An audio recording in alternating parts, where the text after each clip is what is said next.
Hello everyone, this is Monika रदीज। कैसे हैं आप सब? आई होप आप सब अच्छे होंगे। और आज मेरा IBPS कलर का एग्ज़ाम था। फर्स्ट शिफ्ट थी सुबह 8 बजे वाली। आज 31 अगस्त है, ठीक है। और अभी मेरे अटेम्प्ट्स मैं आपको बताती हूँ कैसे रहे। आप सभी बताना आपके कितने अटेम्प्ट्स रहे। फर्स्ट ऑफ ऑल रीजनिंग खुला, और फिर इंग्लिश, फिर क्वांटी। यही सीक्वेंस था जो स्टार्टिंग से चला आ रहा था 24 अगस्त से। और फर्स्ट रीजनिंग में फर्स्ट पजल थी। फ्लोर वाली 8% थे और फ्लैट थे POQ, ठीक है। तो ये वाली पजल मैंने देखते थे स्किप की, क्योंकि बहुत बड़ी थी। मैंने सोचा फर्स्ट में अटक गए ना तो आगे फिर प्रॉब्लम हो जाएगी, तो इस पजल को मैंने स्किप किया। उसके बाद में अनसर्टेन पजल थी एक, उसमें मेरे 14% आ रहे थे, 14, ठीक है। और एक सर्कल वाली थी जिसमें 8% थे, इजी थी, बैठ गई थी एक ही बार में। एक लाइनर थी, उसमें भी शायद 8% थे। वो लाइनर, हाँ 8% थे उसमें, ठीक है, वो भी बैठ गई थी। फिर इनइक्वालिटी थी, वो भी जी थी। स्टिलोस थे 3-4। और फिर एक नंबर्स के जो सेट दिए हुए होते हैं ना, वो सेट थे, उनमें बता रखे थे, कुछ क्वेश्चंस पूछ रखे थे, वो भी ठीक थे। लास्ट में अटेम्प्ट हुई फिर वही फ्लैट फ्लोर वाली पजल। थोड़ा ट्रिकी था उसमें, मतलब जैसे अपन ऐसे बोल सकते प्योर लेवल वाली पजल थी। उसमें फंसा रहा था, मतलब एक लाइन थी जो D और C के बीच में उतने ही फ्लोर है जितने D के ऊपर है। जिस फ्लोर पर D है उसके ऊपर है। तो फर्स्ट में तो मतलब मेरे पास 6-7 मिनट थी लास्ट में, तो मैंने ये पजल अटेम्प्ट की थी। तो फर्स्ट में तो मैं भी घबरा गई थी, 2-3 अटेम्प्ट्स हो गए थे इस पजल के, बट बैठ नहीं रही थी। आंसर भी टिक नहीं हो रहे थे, कुछ समझ नहीं आता। पर बट लास्ट में फाइनली बैठ गई। मुझे अभी एग्जैक्ट सीक्वेंस तो याद नहीं है, बट D के ऊपर कोई फ्लोर नहीं था और C D के बीच में भी कोई फ्लोर नहीं था, इतना मैं आपको बता सकती हूँ, है ना।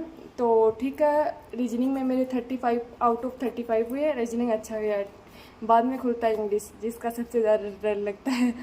रीजनिंग में फर्स्ट पैराजम्बल खुला, जिसका मैंने स्किप किया। और फिर ईरर वाले क्वेश्चन थे, तो ईरर वाले 7 क्वेश्चन थे, मैंने 7 अटेम्प्ट किए।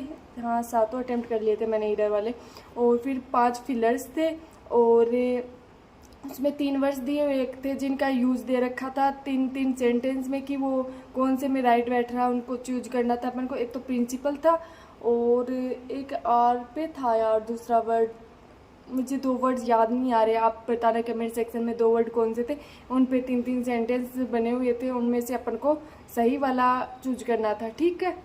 और फिर RC था, RC में फिर लास्ट RC था। RC में क्वेश्चन से एक तो सेट था, मतलब वो वर्ड था, इसका सिनोनिम देखना था। एक गेट बाई था, और एक फ्रेज था जिसका अर्थ बताना था, और एक वर्ड और था जो मुझे याद नहीं आ रहा उसका।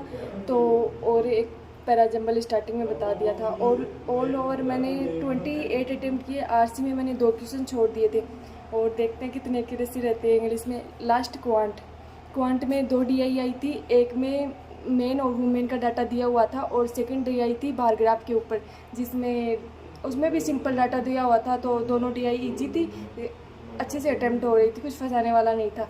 और ये सिंप्लीफिकेशन थे 10 के प्रोस हो गए सिंप्लीफिकेशन, ठीक है। नंबर सीरीज थी, एक में 1/2 1/2 हो रहा था, प्लस 1 ऐड, फिर मतलब डबल होता जा रहा था, इंटू 1 + 1 इंटू 2 + 1 इंटू 4 + 1, कुछ ऐसा सा, ठीक है। और एक में था एक 8 की टेबल चल रही थी, है ना। और 3 मेरे को याद नहीं आ रहे क्या थे क्या नहीं थे, ठीक है। ऑल ओवर क्वांट में मेरे 32 अटेम्प्ट है, जिसमें से अर्थमेटिक के 3 क्वेश्चन रह गए और सारा अर्थमेटिक था। तो ऑल ओवर मिला के मेरे 100 में से 95 अटेम्प्ट है। आप सब बताना आपके कितने अटेम्प्ट रहे। आई होप एक्यूरेसी रह जाए इंग्लिश में तो अच्छा है, क्योंकि IBPS कलर का है, हमेशा IBPS कलर में अटेम्प्ट अच्छे जाते हैं, बट एक्यूरेसी पे और नॉर्मलाइजेशन पे बहुत कुछ डिपेंड करता है। Okay, thank you.